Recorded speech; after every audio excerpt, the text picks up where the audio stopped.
Hello, this is Morel Benard with Christmas Carol, A Christmas Carol. And please subscribe, please share this video of A Christmas Carol, the continuation story. The last words were, "You have laboured on it. It is a ponderous chain." Scrooge glanced about him on the floor in the expectation of finding himself surrounded by some 50 or 60 fathoms of iron cable, but he could see nothing. "Jacob," he said imploringly.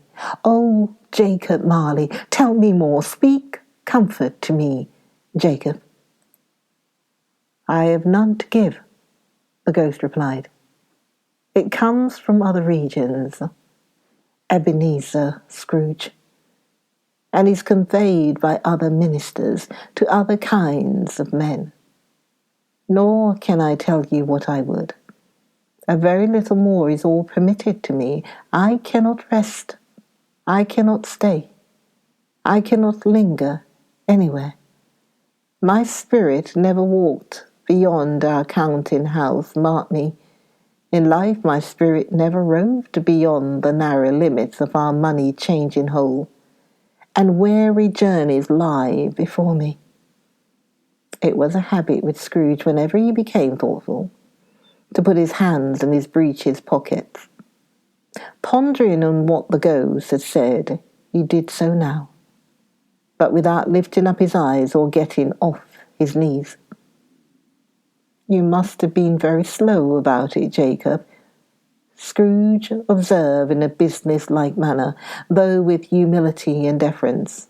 "Slow," the ghost repeated. 7 years dead," mused Scrooge, "and travelling all the time." "The whole time," said the ghost. "No rest, no peace, incessant torture of remorse." "You travel fast," said Scrooge. "On the wings of the wind," replied the ghost.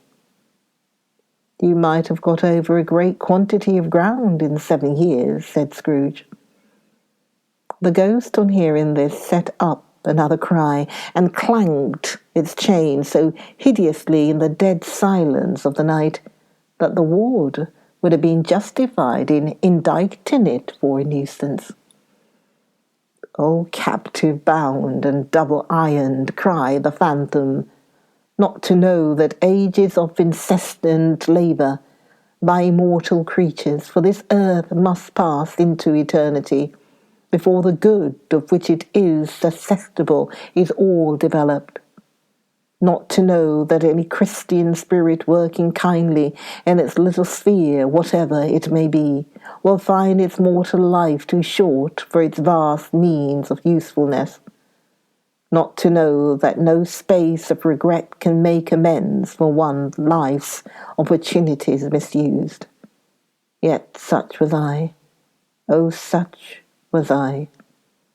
"But you were always a good man of business, Jacob," faltered Scrooge, who now began to apply this to himself.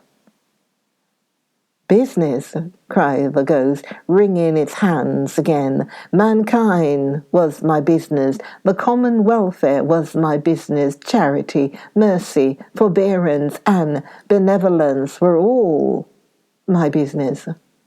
The dealings of my trade were but a drop of water in the comprehensive ocean of my business." It held up its chain at arm's length, as if that were the cause of all its unavailing grief, and flung it heavily upon the ground again. At this time of the rolling year, the spectre said, "I suffer most. Why did I walk through crowds of fellow beings with my eyes turned down, and never raise them to that blessed star which led the wise men to a poor abode? Were there no poor homes to which its light would have conducted me?" Scrooge was very much dismayed to hear the spectre going on at this rate, and began to quake exceedingly.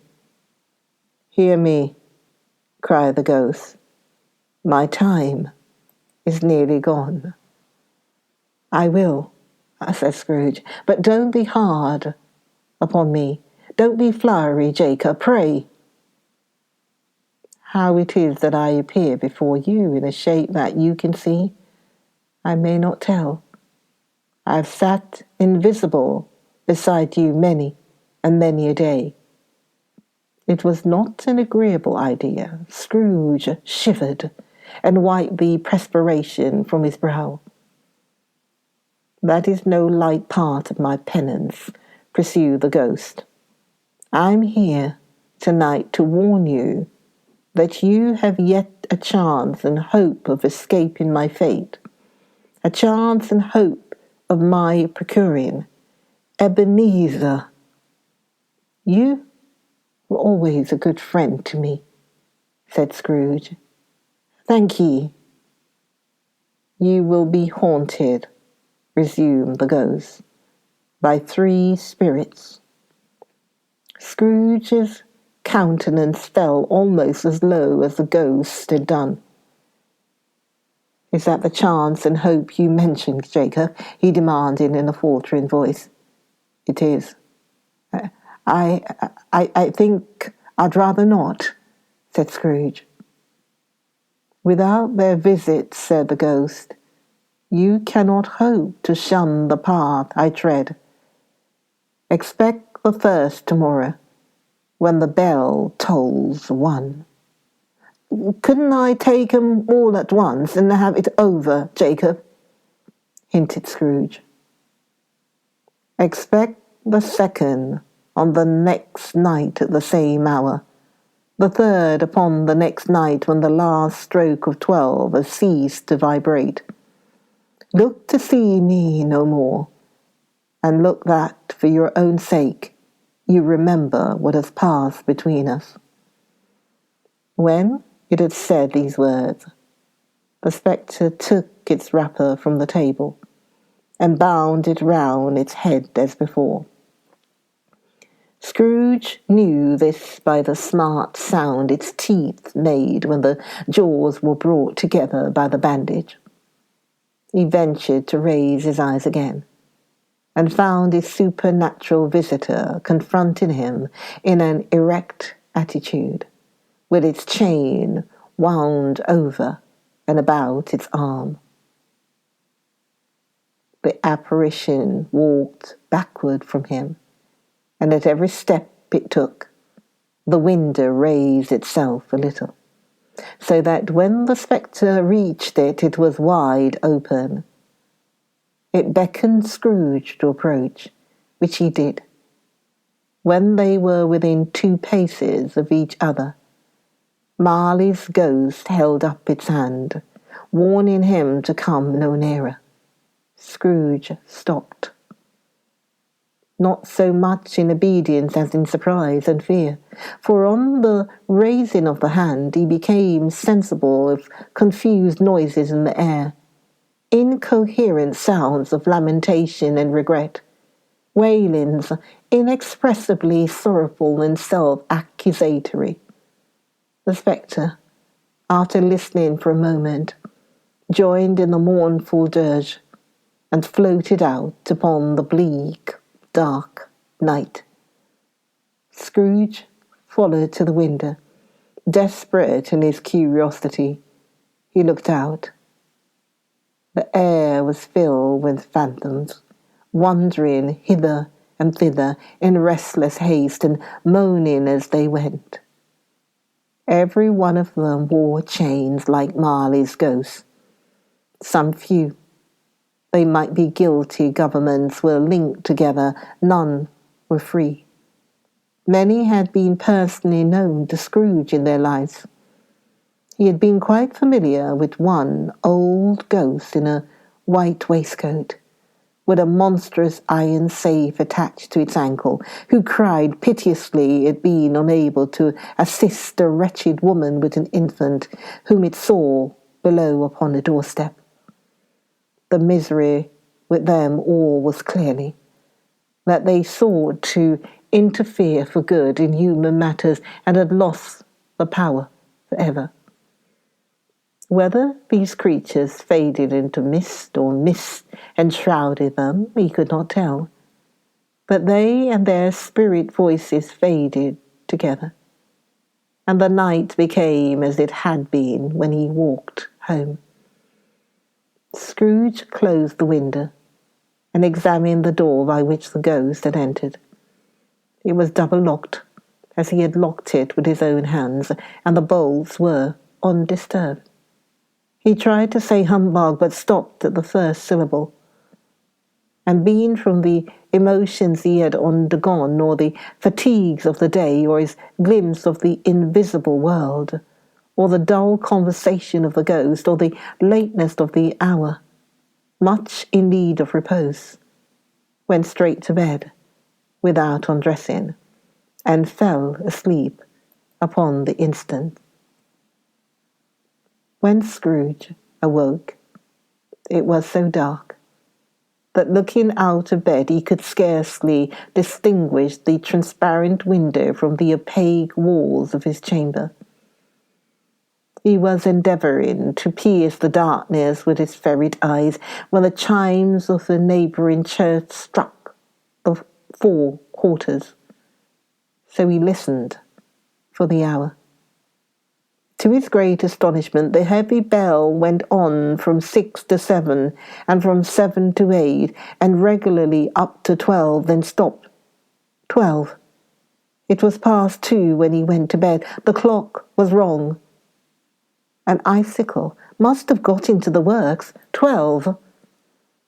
He touched the spring of his repeater to correct this most preposterous clock. Its rapid little pulse beat 12 and stopped. "Why, it isn't possible," said Scrooge, "that I can have slept through a whole day and far into another night. It isn't possible that anything has happened to the sun, and this is 12 at noon." The idea of being an alarming one, he scrambled out of bed and groped his way to the window. He was obliged to rub the frost off with the sleeve of his dressing gown before he could see anything, and could see very little then.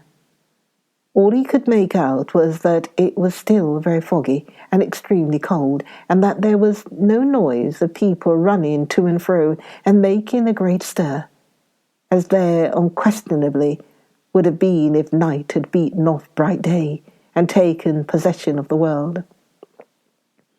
This was a great relief, because 3 days after sight of this first of exchange paid to Mr. Ebenezer Scrooge, or his order, and so forth, would have become a mere United States security if there were no days to count by. Scrooge went to bed again, and thought, and thought, and thought it over and over, and could make nothing of it. The more he thought, the more perplexed he was, and the more he endeavoured not to think, the more he thought. Marley's ghost bothered him exceedingly. Every time he resolved within himself another mature inquiry that it was all a dream, his mind flew back again, like a strong spring released, to its first position, and presented the same problem to be worked all through.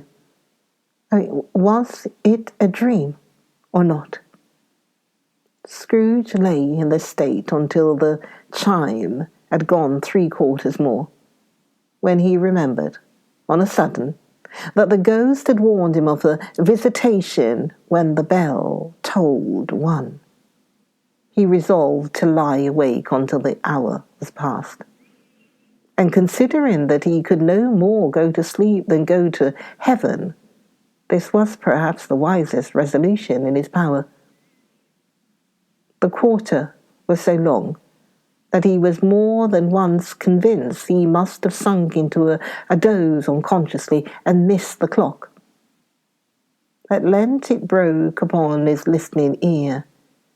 Ding dong. 1/4 said Scrooge, counting. Ding dong. 1/2 said Scrooge. Ding dong. 1/4 to it, said Scrooge. Ding dong.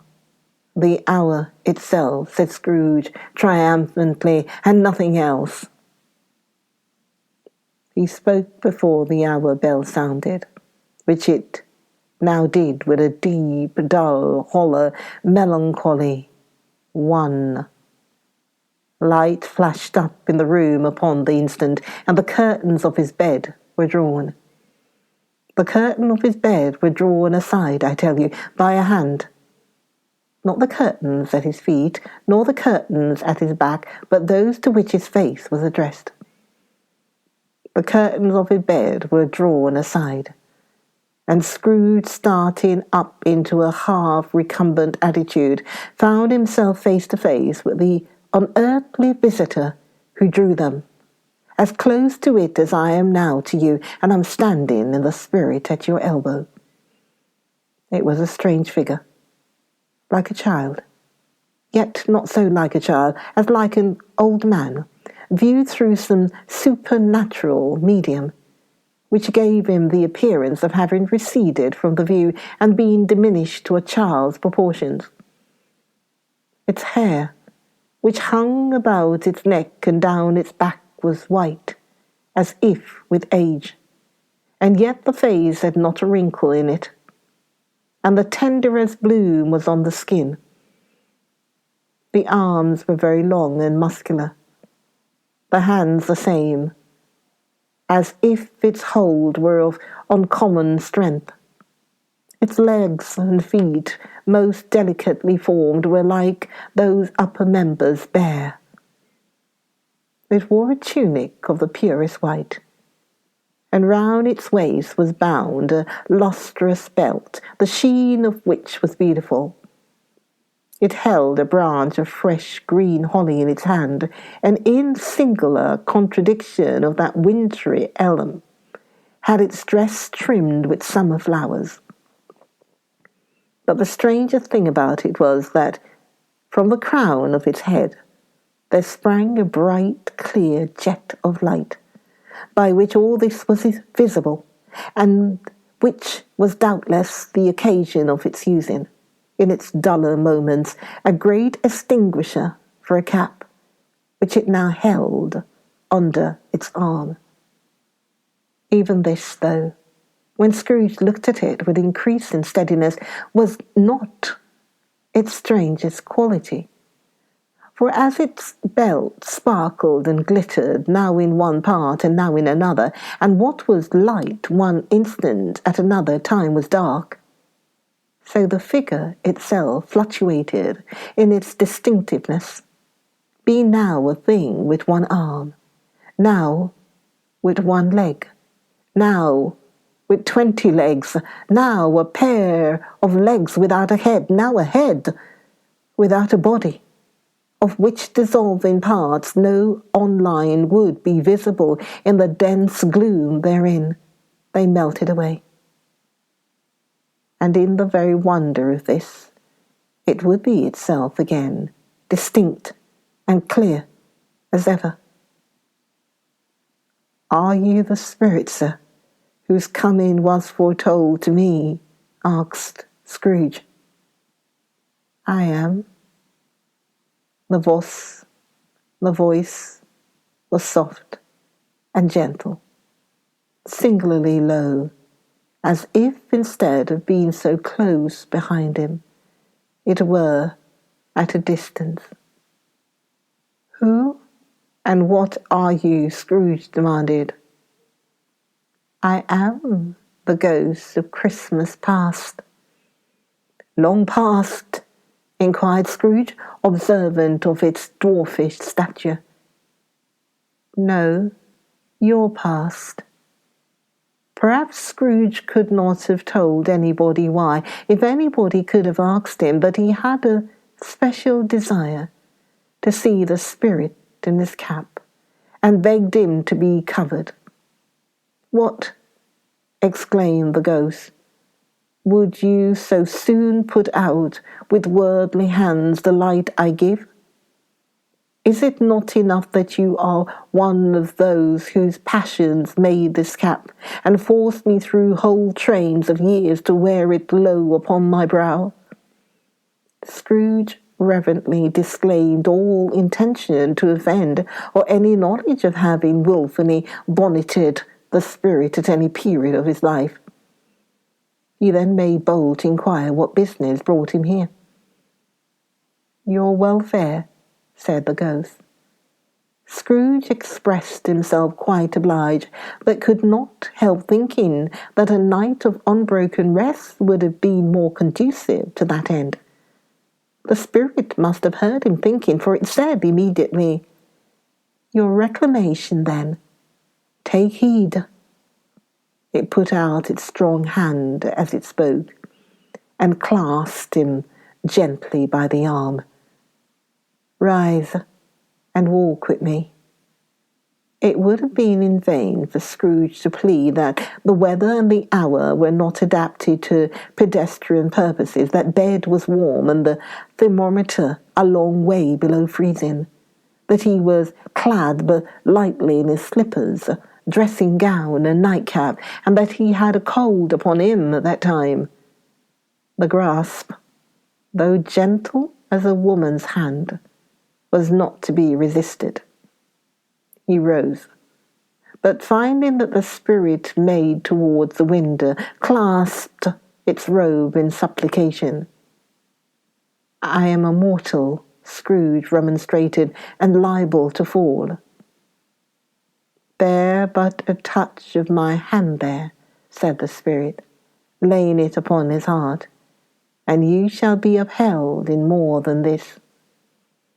As the words were spoken, they passed through the wall, and stood upon an open country road, with fields on either hand.